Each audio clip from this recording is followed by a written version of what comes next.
A joint press briefing on Operation Sindoor, senior Indian defence officials declared that the armed forces remain on full alert and are fully prepared for any future operations. Air Marshal A.K. Bharti confirmed that all air bases and defence systems are fully operational, backed by a strong multi-layered air defence shield. Vice Admiral A.N. Pramod emphasised the Navy's continuous maritime vigilance, with carriers deploying MiG-29 fighters to tackle potential aerial threats. During Operation Sindoor, Indian forces destroyed a Pakistani Mirage jet and carried out strikes on air bases in Rafiki, Murid and Chaklala. This was a response to Pakistan's drone and missile attacks on Indian territory. India's Akash air defence system intercepted all incoming threats, protecting civilian areas, following a large-scale attack from Pakistan on May the 9th and May the 10th, which included missiles and drones. India neutralised every projectile and responded with strikes on key targets, including the Noor Ali Khan air base near Rawalpindi, causing a major stir with Pakistani military ranks. Let's listen in to India's Air Marshal A.K. Bharti. And emphatically state that all our military bases, all our systems continue to remain fully operational and ready to undertake any future missions should the need so arise. That our fight was with terrorists and their support infrastructure and not with Pakistan military. However, it is a pity that the Pakistan military chose to intervene and bat for the terrorist, which compelled us to respond. Well, joining us to discuss the developments from this press conference and, of course, the ongoing tensions between India and Pakistan following that ceasefire agreement that seems to be holding for now is Major General Brajesh Kumar, a former Director General of Infrastructure and senior defence expert who is joining us from New Delhi. Major General Kumar, thank you ever so much for being here with us. We just heard there some comments from that defence briefing that we saw. I want to pick up on a point that was heard there, that India saying that their war wasn't against Pakistan's army, it was against terrorism, but of course Pakistan forcing India's hand with provocations. What's your response firstly to this briefing that we've had today? Yeah, this briefing is actually very precise.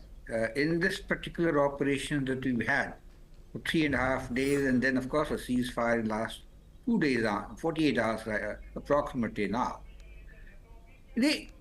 Our attack was on the terror camps. It was graduated, it was professional, it was precise. So you find that we took on the terror camps of the Pakistan, which is being supported, now it seems like, by the armed forces per se. So attack was an escalation as well, where the first time we went into a Punjab province and hit those 3-4 targets, whether it's Bahawalpur or Murid or Sialkot, 3 known places of terrorist housing, the trading infrastructure, and of course 5 others in the Pak-occupied Kashmir. So we right from day one, our focus was in a response to the brutal killing of a set of religious people, Hindus in Pahalgam. We wanted to take on the terror people and terrorists per se. And that's what we did 4-5 days back. So we were very focused. We also ensured while taking on these little camps that there is no collateral damage. We did not attack or any military target or even infrastructure for that particular matter. And the fact is that this is clear to everybody now that yes, in Pakistan they say, ये तो दहशत गर्दी है, उसके पीछे वर्दी है. This is not the Indian saying, the Pakistani saying.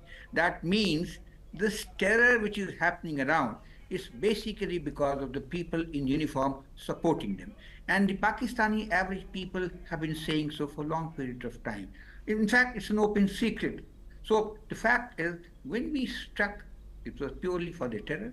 And now in the response again, response of course, we've seen how the Pakistani Air Force have reacted. Yes. Beautifully, mercifully, except the LOC, no Indian Army troops have been used.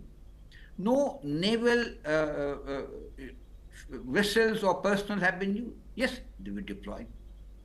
They were in readiness to take care of any exigency that may have emerged out of the initial strike on the terror camp. Yes, Major General Kumar, I do want to build on that because that's another point that was made during this talk and media briefing, of course, that India's defence infrastructure remains in place despite allegations from Pakistan that areas had been destroyed, there'd been successful attacks on military stations. This, of course, has proved to be false, and India's defences remain intact and ready for further provocations. What does that show about the gap between Pakistan and India's military? See, the gap, just in terms of sheer size, is humongous. The fact that when Pakistani Air Force decided to, counterattack or after our attack, in response to our terror attack, their depth inside our country, inside India, was extremely shallow, and they had to get back. They tried, of course, activating or trying to disrupt our airfields right from the north in Srinagar, going all along the Punjab and Rajasthan and going up to Kutch, that is Bhuj and Nalia. But the incursions were very shallow. And obviously, the response which we gave little later, that is the next night, was stupendous for everybody to see. So in fact, our intent has been to strengthen our air defense and at the same time degrade the air defense capability of the Pakistan armed forces. And to have seen the very next day, the third day when we went in, we got deep inside.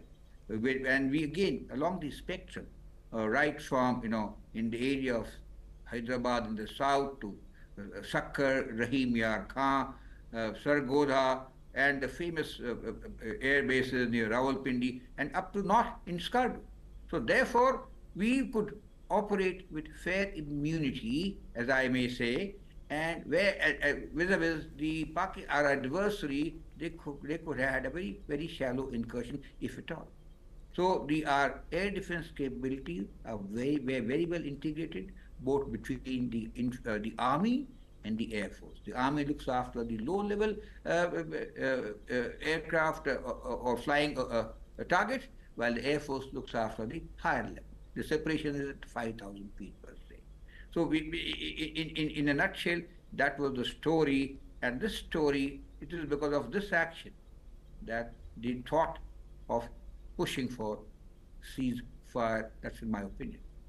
Yes, Major General Rajesh Kumar, thank you ever so much for joining us and providing your insight there. Of course, further discussion